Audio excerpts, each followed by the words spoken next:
有健康的身体，才有健康的生活。名医安扣专业医师线上听诊，让你与健康零距离。在我们今天早上的节目当中呢，邀请到的特别来宾，我们要来欢迎的是新店更新院耳鼻喉科的主任陈正文医师。各位听众大家好，是魏早。好，我每次发现呢，陈正文医师来上节目的时候呢，那一集的直播都会特别的人数很多。真的吗？是以帅取胜吗，医师？我想应该不是。好，我们在今天节目当中呢，邀请到陈正文医师来跟听众朋友呢聊聊各种有关于耳鼻喉科方面的相关问题。在今天节目当中呢，我们来聊的是一个让大家都觉得有点点小困扰的问题。这个问题就是打鼾。你会打鼾吗，医师？以前会我们来请你靠近一下麦克风哈。好，以前会，对，所以现在不会。现在好多了。应该是好多了。那你赶快告诉我们，为什么你做了什么事情？为什么可以有效改善？体重。你减重的关系？减重的关系。所以医生运动减重。医生你多高？168。你168，那你以前最胖有多胖？83。很胖对不起医生。不是，因为我166.5，是，所以我的体重，我现在的体重大概是58。是。我现在大概60几吧，你现在68，对，你减了，你跟我不一样，因为你是男生，是，所以你的肌肉比较重一点，但是你之前80几公斤，是的，那对于你168的身高来讲，的确是过重对，没错。那时候你已经当主治医师了吗？是，当主治医师大概5年到10年左右。你有想过为什么那一阵子你会变胖吗？还是那是你从小就胖到现在？没有，其实小时候没有那么胖。就是当然结婚以后啊，有了小朋友，那幸福肥，幸福肥，然后工作上又比较忙，压力比较大，所以压力胖，对，常常就会用吃来解决问题。然后那段期间的运动量比较少。你这样讲我平衡多了，原来医师也会靠吃来发泄压力，一定会的啦。这样子我就会觉得说我比较像个人，医师也像个人了，不然我都会觉得我很不好意思告诉别人。本来就是人啊，我吃的东西好疗愈哦，心情压力都放松了。所以我们请陈正文医师来跟听众朋友分享一下，那个时候是因为你体重过重，那加上没有运动，所以造成您的打鼾。是那我们从这个来做一个切入点哦。请问您在临床上面看到各式各样打鼾的人，他到底会打鼾的原因是什么呢？因为我有交过几个男朋友，他们都蛮瘦的，身材跟你一样结实，他们会打鼾，也会打鼾，对，所以打鼾跟胖瘦没有绝对的关系啦，特别是东方人啦，在西方人的话，可能绝大部分的打呼都是跟这个所谓过度体重过重或者是肥胖有关系，是。但其实在东方人的话，很多其实不见得会跟体重有直接的关系，当然体重还是一个很重要的因素了，但是很多是没有这个相关性。那打呼的话，一般来讲要先知道您的打呼是所谓习惯性打呼还是偶尔才打呼。其实每个人喝酒，我不晓得大家有没有一个经验，就是说那个晚上你如果出去应酬交际，是，然后吃的蛮多，然后加上又喝了一点酒，回家所谓的呼呼大睡，那个晚上可能声音就会特别的吵。所以那个呼呼是打鼾的呼呼，对，呼呼大睡。所以如果你只是偶尔出现这种情况的话，坦白讲，那个就是因为我们酒精因为导致了一些肌肉松弛，导致我们的这个上呼吸道会阻塞，好，那这种情况在我们的睡眠的时候会更加的严重，所以就会出现这个所谓打呼的声音。好，讲到这边呢，我就要拿出我们今天的这个手板呢，来跟听众朋友一块的来分享一下了。大家呢，赶快对着镜子呢，拿一个镜子，嘴巴张开看一下啊。请问一下呢，当你的嘴巴张开的时候，你可以看得到，在你的嘴巴当中，有所谓的这个中间像那个悬雍垂钟摆一样，对，像吊灯一样，水晶吊灯一样，悬雍垂从喉咙的正中间往下，你应该会看得到有一个所谓的悬雍垂的出现，或者有些人把它叫做小舌头。小舌头，它是在呢靠近这个喉咙的深部正中央的地方。对，通常这个是由上而悬吊下来的部分，它跟下面是没有连接的，有一点倒过来的 W 型。你只要这样想就好了，倒过来的 M 字形，或者就是麦当劳嘛，对 M 字形。对，所以正常来讲，这个悬雍垂跟软腭的部分它是属于分开的。软腭其实连接的就是悬雍垂，我们软腭是上面的这个部位，那悬雍垂就是垂下来的这个地方，好，所以软腭跟悬雍垂其实是连在一起的一个构造。那旁边这个的话就是咽喉的，看这个黑黑的这个洞，那当然底下这个就是所谓的舌头，所以医师，这其实是我们打鼾的正常的口舌的构造，以及第一期、第一期、第二期、第三期、第四期，我们请医师来帮我们做一下介绍，好不好 ？OK，因为这个其实就是一个在美国有一位学者啦，他提出来一个非常简单的一个自我检测，或者是医师在评估的一个标准。好，它的原因其实就是很简单，就是说我们的舌头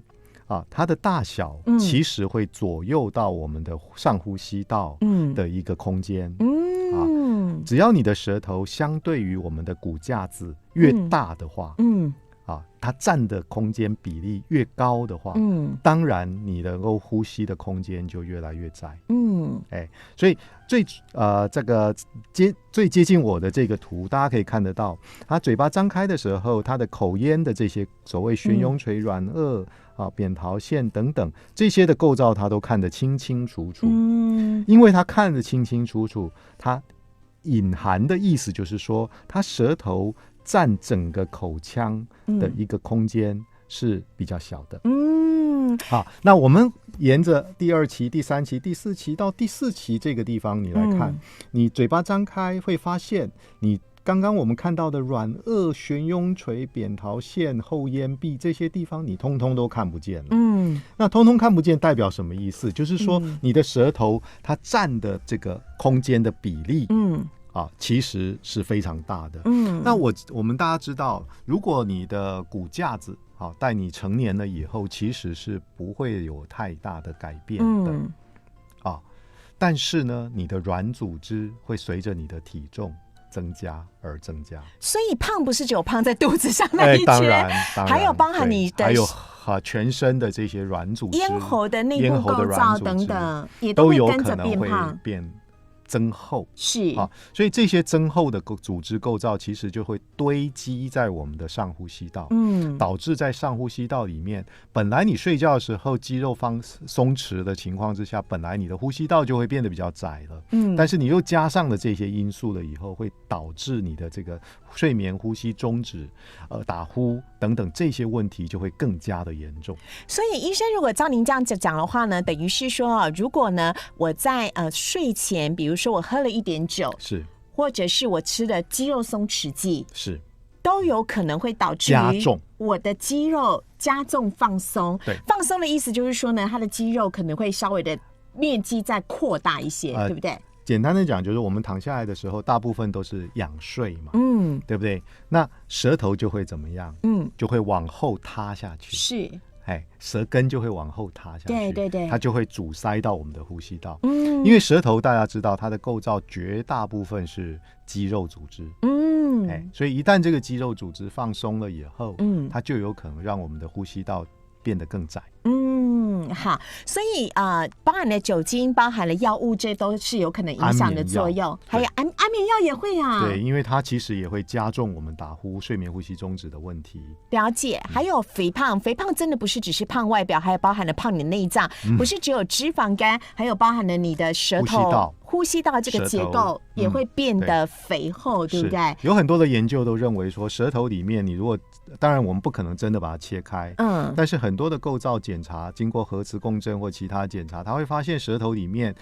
本来应该是肌肉的构造组织的，结果呢，在打呼的病人他会发现更多的脂肪组织堆积在你的舌头里面，所以这个就是在证明说，其实这些还是会跟我们的打呼、睡眠呼吸中止的症状有关系的，是有关系的。所以这个口腔的构造它是固体的，它的空间就是固定的嘛，骨架子是固定的，对，但是它不会变的。里面的这些软组织会随着你所服用的药物、你的睡眠状况，甚至你是否有喝酒，然后是否体重有增加而有所改变。对，呼应了刚刚医生说，他一减重，他打鼾的状况就有所改善了。对，会改善。好，可是这依旧没有办法解释刚刚我所说的那一些的原因，就是那为什么有一些的瘦子明明他都有运动了，但是他依旧也会打鼾呢 ？OK， 好，其实就是骨架子跟软组织的比例问题。东方人为什么我们很多瘦子会产生打呼、睡眠呼吸中中指的问题，绝大部分的关键是在于这个上下颚的构造。 OK， 好，我们的东方人，大家如果仔细特别我想东南沿海、香港、广东、台湾你会比较常见那种小颚，就我们叫下巴内缩。我请医生坐前面一点来帮我们做示范好了。欢迎大家可以上 YouTube 搜寻98新闻台，就可以看得到我们今天名医 Uncle 直播。就上颚往前凸，下颚往内缩。你在路上看还蛮多人是这个样子，就是属于下颚内缩型，比较没有下巴型的啦。对，下巴比较小。那我刚刚讲骨架子既然是固定的，你里面的构造增加一点点，其实就会影响很大。好，所以东方人的构造，因为我们在头颅的这个骨骼的构造上比较多，有一些小颚的，但小颚的相反就是厚道嘛。像李登辉总统那种厚道，下颚很往前凸。那这种的话，其实它的空间相对于来讲，我们的呼吸道它的空间就会比较大。所以比如说像马英九先生啦、李登辉先生这种所谓的下巴比较长，或者是比较往前突出的，像我就比较应该也是对啊。你说我比较没有这个问题吧？没有问题。对，因为我是属于下巴也是长得比较出来的人，我们就是属于不需要去垫下巴的。有一些明星想要垫下巴，原因就是因为他的下巴属于这种很内缩型的，比较内缩的。好，所以我让听众朋友来看一下，就是这种所谓的下巴内缩型的，你应该呢会常常呢可以在我用手机 Google 了一下这个图片呢，你应该就可以常常看到这一类型的这个下巴，就是属于完全的内缩了，对不对？内缩，对。好，所以像这样子的一个下巴，你可以去观察一下，你的下巴是不是属于比较小、比较窄、比较往后的。那这一类的，如果即使看起来外观上没有很胖，但其实它躺下来之后一样肌肉松弛的结果会导致呼吸道就会变窄。好，那除此之外还有哪一些原因会导致我们打鼾呢？一般来讲，鼻子很重要。为什么说鼻子很重要呢？因为鼻子是我们正常呼吸的通道。是。但是很多人如果鼻子呼吸这个阻塞的时候，通常鼻子阻塞在你白天有活动的时候，鼻塞的状况会比较改善。但是当你晚上睡觉的时候，因为你躺下来，一个血液循环会开始回流到上半身，所以呢，鼻子本身是一个很容易充血的黏膜构造，所以你一旦躺下来，血液循环回到上半身的情况之下，你的鼻塞通常会加重。那因为你的鼻塞加重了以后，我们很自然而然的就会嘴巴开开，用嘴巴呼吸，这是一个非常简单的、非常自然的一个生理反应。用嘴巴呼吸有什么不好？为什么会引起打鼾呢？当你嘴巴开了以后你试着看看，你的嘴巴，当你嘴巴打开的时候，你的舌头就会往后掉。对耶，而且顶不到那个下排的牙齿，对，就会往后掉。对，所以往后掉的情况就会比你平常用鼻子呼吸的时候来得更加的严重。所以这个时候就会导致你的打呼或者睡眠呼吸中止会更加的严重。所以你现在试着看看如果你闭上嘴巴的话，你会发现你的舌头是可以顶得到你的前颚的，不管是上颚或者是下颚。但是如果你是嘴巴打开像发呆一样，就是呢你在睡觉的时候是用鼻子不通，用嘴巴来呼吸的时候，你把嘴巴一打开，你会发现你的舌头自动往后掉，就会往后掉下去了，以至于你碰不到这个前颚的上颚或下颚，通通都碰不到，碰不见。这个时候舌头又会堵住了我们刚刚所讲到的悬雍垂呼吸道这一边的空间了，所以它有可能会变成最左边这个完全堵住了它的通道，以至于呼吸道是不通的。对。那这时候为什么就会出现打鼾呢？打鼾是代表说我们所呼吸进去的氧气不够吗？OK， 氧气不够是后来才造成的。一开始呢是这样子，我们的空气经过一个比较狭窄的空间，它的流速会变快。这个我们以前叫做白努力定律。这个是一种物理的定律，就是说你的空气经过一个很狭窄的位置的时候，它会加速，流经的速度会加快。那加速的结果，它就会产生一些乱流。这些乱流就会震动周围的一些软组织。那这些软组织拍打跟震动的声音，出现的就是打呼。对，就是它会出现那个震动拍打的那种声音，主要就是因为乱流造成的。请问医师，这是不是就像我们台风天经过大楼旁边的时候，那个风特别大、特别乱，很像的意思，对不对？经过那个大楼跟大楼中间那个比较窄的地方，你就会感觉到那个风怎么特别的强，那就是因为它经过一个狭窄的空间，它流速会增加，一增加的话，它就会去震动旁边的一些构造，产生一些漩涡乱流，导致我们的这个软组织一直不断的在拍打，那这个拍打的声音可能它的频率不会太高，所以大家听到的那种打呼的声音其实都是比较低音的频率，那种。你好会模仿哦，再一次，我本来就会，你本来就会打鼾，我本来就会啊，对啊，对。所以我是不是可以这样子讲哦？综合刚刚医生以上所讲的这一些的因素，我们可以说，事实上每个人都有可能会打鼾，是有可能，比如说，当你因为各式各样的因素，肌肉变得比较松、比较肥厚的时候，都有可能会去堵住。一堵住的时候，气流就不顺，气流一不顺，就会出现打鼾的情形。对，那为什么有些人特别容易会产生呢？这可能跟他有没有喝酒、有没有吃药都没关系，跟他先天的结构比较有关系。包括鼻子的结构，包括我们刚刚提到的骨架子的结构，包括舌头、扁桃腺、软腭、悬雍垂等等，这些我们很轻易就可以检查到的这些结构，都会有直接的关系。好，很有趣的是根据台湾睡眠医学会呢最新的调查，在全台湾呢有将近70%的成人有打鼾的习惯，其中30%呢可能会有睡眠呼吸中止症，但是有高达80%的人呢，我觉得这个数据有待参考，因为大部分人应该都结婚有另一半吧。有高达80%人不知道打鼾跟睡眠呼吸中止症有关系，有将近一半的人认为打鼾不需要治疗。这个部分呢，我们都一部分的慢慢来跟听众朋友讲。所以呢，我们刚刚有讲到了打鼾呢，会引起。是产生的原因是什么？接下来因为医生会模仿，我尽量了哈，不行也没关系。打鼾的鼾声呢，正常来讲。什么样的情况下你可能要比较担心这会不会是一种睡眠呼吸中止症，或那样子的鼾声其实你要担心到是健康的问题。是的确是有研究说从分析这个打呼的这个频率还有它的声音，去判断说是不是有所谓打呼呼吸中止的这些问题。是但是一般人不容易去做这样子的一个分析。所以你单就一个打呼的声音，你说枕边人他听到的声音，甚至于很多病人来到门诊的时候，他会放他的手机说我昨天录下来的声音是这个样子。医生这有敬雄吗？那有时候我们就会3条线了，因为打呼在晚上睡觉的时候，它是一个持续的状况，有时候也有，有时候没有。但关键是在于说打呼什么时候会造成睡眠呼吸中止这个才是最重要的问题。我们快速简单的帮大家再重新的介绍一下睡眠呼吸中止好了。OK，睡眠呼吸中止的意思就是说，因为刚刚提到的打呼就是说上呼吸道的这个空间变窄了，呼吸道阻塞了，但是呢，在渐渐阻塞越来越严重的情况之下，可能到某种情形，我们的呼吸道就不通了，而这个不通的位置就是在鼻子跟气管中间，我们这个叫上呼吸道的这一段，这一段，那一旦它不通了以后，我们叫阻塞，那阻塞了以后呢，你就会呼吸暂停，就说你的。也许你的呼吸，我们知道呼吸这个胸腹部其实就要起伏，对，它很规律的一个起伏，是它会有这样我们叫呼吸的运动，但是呢，这一段期间，因为我们的上呼吸道已经整个都阻塞了，所以即使你有呼吸的这个动作，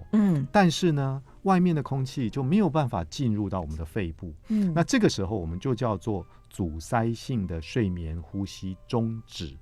那当然你说我们呼吸跟呼吸中间本来就会有一个暂停的时间，对，所以其实我们一般的定义是应该说你这样子的呼吸中止至少要维持10秒钟以上，也就是连续停10秒，至少要10秒以上，但是很严重的这些睡眠呼吸中止，你有的时候看他的睡眠检查你会吓一跳，他2分钟都没呼吸，怎么可能？有的会很可怕的，又不是说什么闭气潜水，有的人是潜水，那个是要练过的，对，但是就是说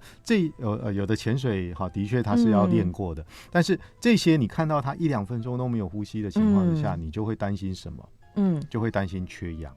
对不对？因为你的空气跟外界，你的肺部跟外界空气已经没有交换了，所以你没有办法得到足够的氧气，所以这样子的情况是，即使我们在睡觉的时候，你的身体处在一个所谓的缺氧的状态所以这个就是很重要的问题。所以我很好奇，想请教一下陈正文医师因为我们知道是呼吸道的这一节，也就是鼻子到喉咙这一边被阻塞了，它不通嘛，对不对？但是这一边的氧气没有办法吸进来，它会造成我们最害怕的心脏缺氧还是脑部缺氧，是会损及到哪里的器官？我关心的是这个。 OK， 通通会，因为我们通通有对，通通有。为什么？因为肺部就是最重要，我们要往氧气吸收跟交换二氧化碳的地方的一个构造，所以我们的身体这个得到外界空气当中的氧气，都是透过肺部来吸收的。这些吸收过来的氧气才会借由我们的循环系统把它送到心脏，送到脑部去。所以我们讲的这种所谓的缺氧，第一步当然是肺部先没有氧气的交换了。第二步再来就是进入循环系统以后，没有足够的氧气来携带。让红血球携带到我们所最需要这些氧气的地方。像心脏它不可能停的，脑部它不可能停止运作的。这停2分钟还得了吗？全身肌肉可以松弛可以休息，但是你的心脏跟脑部基本上它是很需要这些氧气的供应的，它才能够做足够的一个功能。所以在这一段期间，它就会出现所谓的短暂的缺氧。所以这些问题其实就会导致长时间下来就会导致病人一个状况，就是说他白天会觉得容易嗜睡，明明已经睡过了，白天还是想睡，明明睡很久了，明明睡的时间够长了，但是他早上一起来还是一直连连打哈欠，然后开车开到一半，等到红绿灯就趴在精神不济，就趴在这个方向盘上就睡着了。所以这些在临床上我们会看到，这种已经是比较严重的一个打呼，或者睡眠呼吸中止，引起他的睡眠品质受到影响，导致他白天的精神就不好。所以医生，我可以这么讲吗？这种所谓睡眠呼吸中止症的鼾声呢，它有没有可能是属于就是当你打鼾到咕一下咕一下，本来是一个规律的频率嘛，咕它突然暂停30秒，没有任何声音，然后突然再这种是最恐怖的，是不是？是的，没有错。Oh my god！ OK， 所以当然你说突然没有声音了，当然如果它是呼吸道通了，那是当然就是很好，最好的，那是最好了。但是比较担心的就是说它整个就阻塞了。这种所谓的睡眠呼吸中止症最害怕的是会造成什么样严重的后果呢？白天嗜睡，可能有些人就觉得还好，就白天补个眠嘛。是，那最重要其实长时间下来，根据现在的研究，很多人认为说这些睡眠呼吸中止的短暂缺氧，在睡觉当中出现的这些短暂缺氧的问题，跟一些慢性病，跟心脏的疾病，跟脑部的这些疾病脑中风啦、脑溢血啦、心律不整啦、心肌缺氧啦、冠心症啦，像一些所谓的这个代谢症候群啦、血糖的控制啦，等等，都有直接的关系。有可能会造成睡梦中的猝死吗？这是最严重的状况，最糟糕的。是，所以你说会不会跟死亡有关系？有的。要积极治疗，对，是的，但是我们不能够这样子去恐吓或者是吓病人。当然，要严重到这样子的程度，其实是极少的案例了。应该这么说了。好，不管如何呢，打鼾呢，轻则是影响到你自己的睡眠品质，或影响到你的枕边人，但严重的话，可能更会损及你的生命，造成了更多重大的威胁。因为不管是心脏缺氧、肺部缺氧，或者是脑部缺氧呢，其实都是医生所不乐见的。到底怎么可以友善的改善打鼾呢？是不是只要带一个所谓的止鼾器啦，或者是治疗器啦，甚至是做一些姿势的改变，就不会再打鼾了？还是必须要动手术来彻底的做个治疗，或者是像医生一样，是属于以减重跟运动来作为改善呢？我们先稍微休息一下，回来的时候继续再请教陈正文医师。在我们今天节目当中呢，邀请到的医师，我们要来欢迎的是新店更新医院耳鼻喉科的主任陈正文医师。刚刚陈正文医师呢，在第一阶段呢，大概跟大家呢稍微的讲解了一下了打鼾哦。打鼾不是只有男生的专利对吧？不是，女生也会打鼾吧？但是男生多，男生居多，为什么？结构性的问题。肥胖的人多。肥胖人也比较多哈。那如何的有效的来改善打鼾呢？我相信是很多的老婆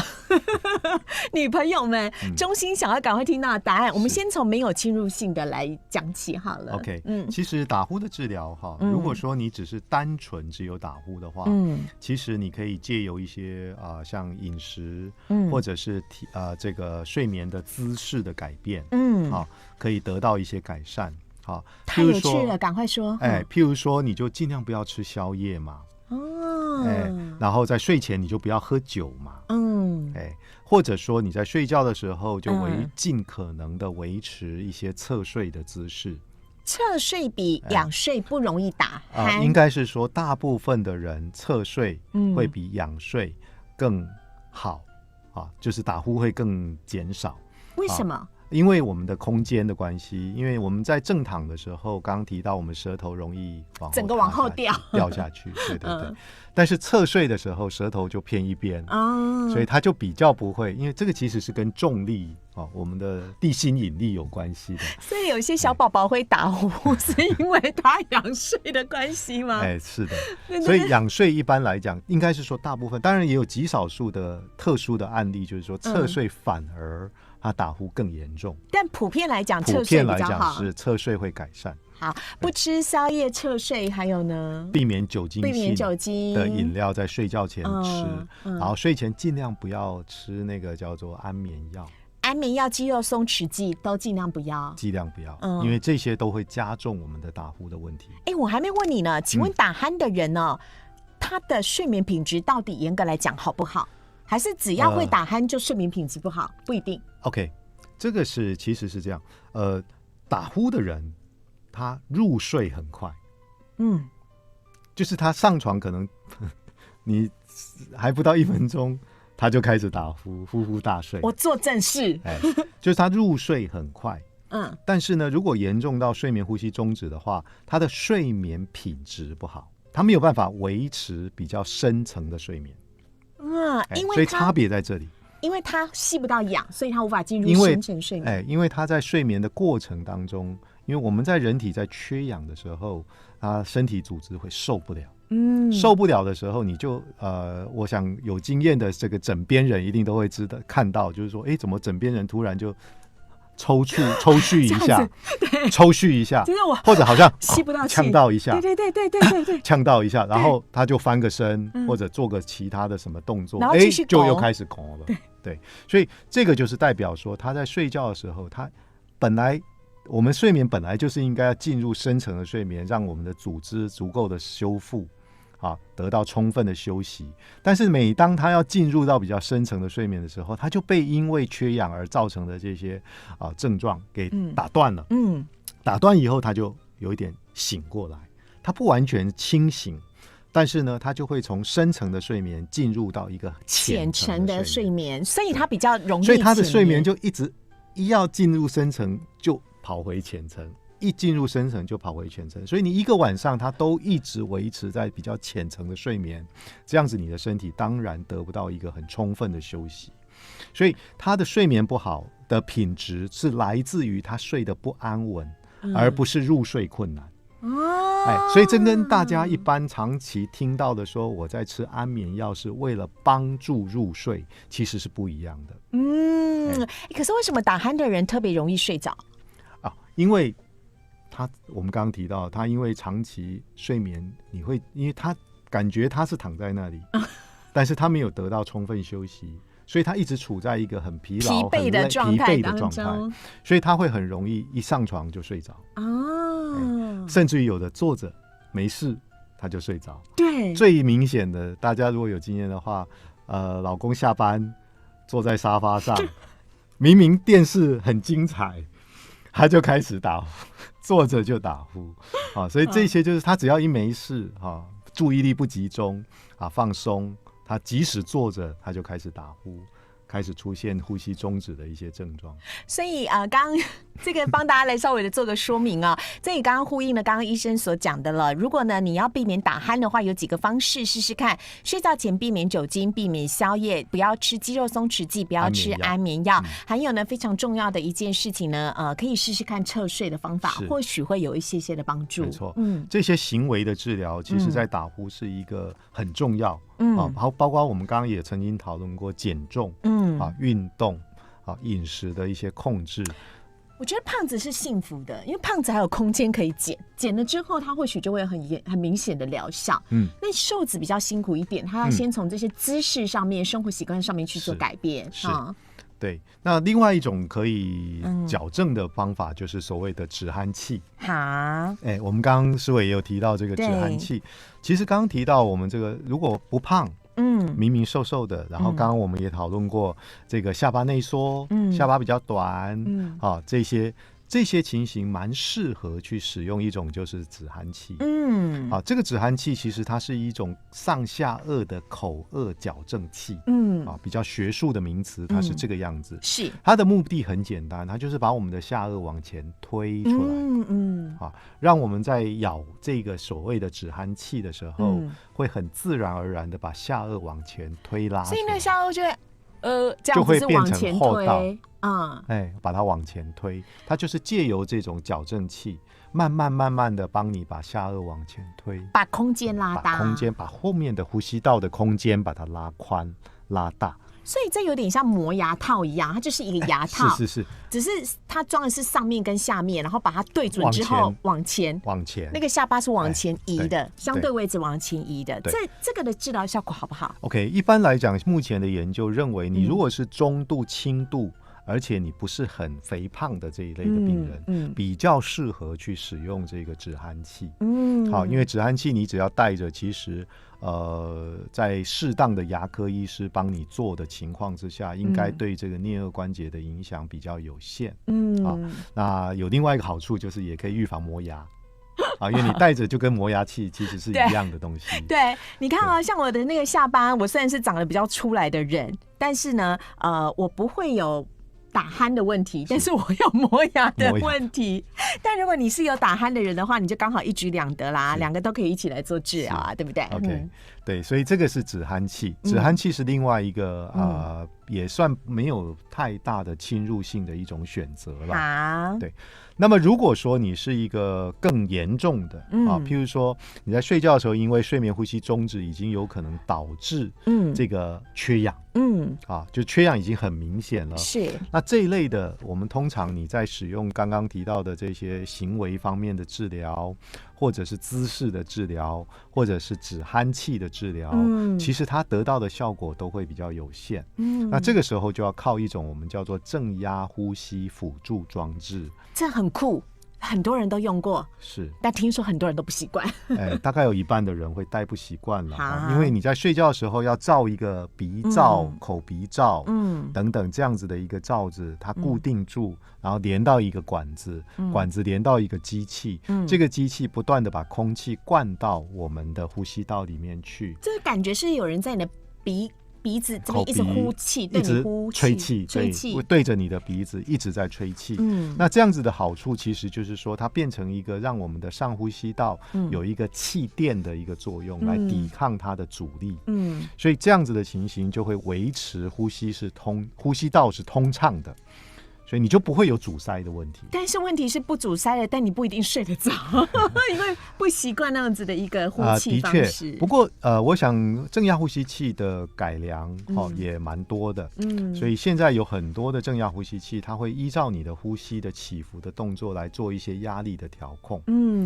那这样子的好处就是说，因为我们知道正压呼吸器为什么它叫连续性，就是说它不管你是吸气或者呼气，它都是要把空气灌到我们的呼吸道。强迫你呼吸，强迫你有氧，这样才能够让它有一个气垫，让我们的呼吸道维持畅通。但是呢，如果说吸气的时候当然很顺畅，就绝对不会有问题。比较大的困难是在当你吐气的时候，你呼气的时候，你一定会跟灌进来的空气做一个是顺的，就像有人在推你一把一样，对不对？所以你会觉得呼气会有一个阻力感，你会觉得吐不出气来。而有的人如果很严重的话，他灌进去的空气其实还蛮强的。所以你越强的空气，当然你在呼气的时候就会感觉到越不舒服。是。那有些另外一种是比较常听到的，就是所谓的封闭空间恐惧。很多人他在密闭的环境空间，他会浑身不自在。当你造了一个东西在这里的时候，一样一个晚上睡觉，有些人也会觉得很不自在，有点像氧气罩那样的意思。对，这是第二个问题。第三个我最常听到的问题，其实是很多人需要出国出差，四处跑。他没有办法带着走，他带着那个机器，他会觉得非常的不方便。还有再来就是一些卫生的问题，因为这些罩子其实是隔一段时间都需要换的。对，要清洗要换的。然后加上它这个体积的问题等等，它也会有一个像氧气罩一样，这边会放一个垫子夹住你的鼻子吗？对，它其实有的会用魔鬼毡，就把头下面下巴这里就把它固定起来，用魔鬼毡把它粘住，就这样可以固定。那固定的话一定要密闭，不然就漏气。对啊，这就是我说的，为什么有些老人家不喜欢戴氧气罩，是因为他觉得他很封着密闭的，他会觉得他吸得到气，但是他不舒服，他就潜意识想要去把它扯掉，拉扯开来。还有一些问题是来自于鼻塞。因为有些人如果鼻子呼吸不顺畅的话，嘴巴容易开。第一个，罩子容易漏气，因为你嘴巴一直要开，对，所以你那个动作会一直影响到那个密合度。第二个就是说，当你鼻子不通的时候，嘴巴睁开，刚刚我们提到舌头会往后推，对，所以这个时候你的空气可能就压力就不够了，因为你阻力变大了。所以它就没有办法打通你的呼吸道。再来就是口干的问题。很多人鼻子不通，还有那个空气一直不断的灌入你的鼻子，你也会开始感觉到呼吸道口干舌燥。当然这些在机器的改良上目前已经都有很大的进步，它可以用加温加湿，就是让我们打进去的空气基本上是跟体温类似，湿度也够，那这样子就会减少我们的不舒服的感觉。好，所以呢，还是要请听众朋友这个治疗打鼾的方法有很多，你可以跟你的耳鼻喉科医师好好的来做讨论。我们这边先稍微休息一下，先进一段广告。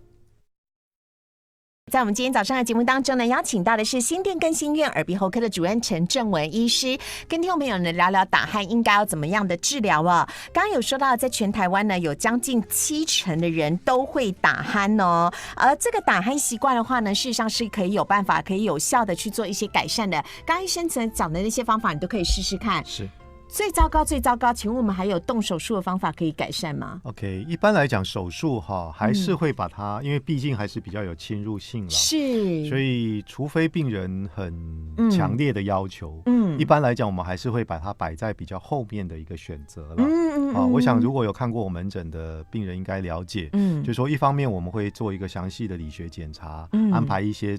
所谓的睡眠检查，到医院来睡一个晚上，看看你的这个整个指数的高低、缺氧的程度、打呼的严重度，还有你希望改善的目标是放在哪里。好，那当然我们会有行为治疗，这个是最简单的，包括侧睡，包括不吃宵夜，包括改善鼻塞、减重等等，这些都是马上都可以做得到。所以治疗好过敏性鼻炎，会不会你的打鼾会改善很多所以常常有一些大概临床上的统计，大概1/6的病人打呼，你只要借由鼻塞的改善，它就可以得到很明显的进步。好，所以这些立即我们就在门诊就可以帮他解决的事情，你就可以在第一次看诊，我们就会提供你一些建议了。但是在睡眠检查之后，如果说我们看起来是一个比较中重度，或者已经有明显的缺氧，这一类的病人，我们就会很这个跟病人好好的去讨论治疗的部分。因为目前认为中度以上的这个睡眠呼吸中止，伴随着一些血氧浓度的下降，它是会有心血管、脑血管的一些后遗症。那你可能一时之间感受不出来，很多都是30-40岁的壮年，青壮年，那这些来他都觉得还好，我精神没有问题，对，但是我都会告诉他说，你中重度以上加上有缺氧，其实当你的40-50岁，就是慢慢年纪增加以后，你就会发现你有很多的慢性病开始找上门来，因为跟打鼾有关系的，因为你长时间的打呼，比如睡眠呼吸中止，包括刚刚提到心脏的问题，心肌这个缺氧的问题，心律不整的问题，还脑部的一些容易缺氧的问题，还有就是一些血脂肪、胆固醇增高啦，代谢症候群啦，血糖控制不好啦等等，慢慢出现。都跟打鼾有关系，长期来讲跟缺氧有关系。对，那所以因为这样子的缘故，所以我们就会好好的去讨论你是不是有必要去接受所谓的止鼾器的治疗，或者说是这个正压呼吸器，我们刚刚提到了像氧气面罩一样这样子的一个治疗。那在决定治疗之前，其实我们都会跟病人做一个讨论啦，就是说你可以去试试看正压呼吸器，如果这些方法都没效的话，让你试试看。那真的都没有改善，而且你觉得你无法接受那种治疗方式，我们可以考虑手术的方法。那手术的方法最简单的就是改善鼻塞，改善咽喉的构造，改善刚刚看到的舌头的大小，等等这些方法。那因为打呼的手术它有各式各样，通常我们都会选择伤害性比较低、比较小的部分先做。真的没有改善，那才再往比较复杂的、比较难度高的，甚至于有的这个我们叫终极手术方法，就是把上下颚都打断，然后把整个脸上下颚都把它往前拉出来，太夸张。没有啊，很多人这个整形做一些那种我现在想到就好痛的削感觉，骨手术就是类似像这样，他就会把你的上下颚都往前拉出来，拉起来，这个才是比较根本的去改善这个骨架的大小。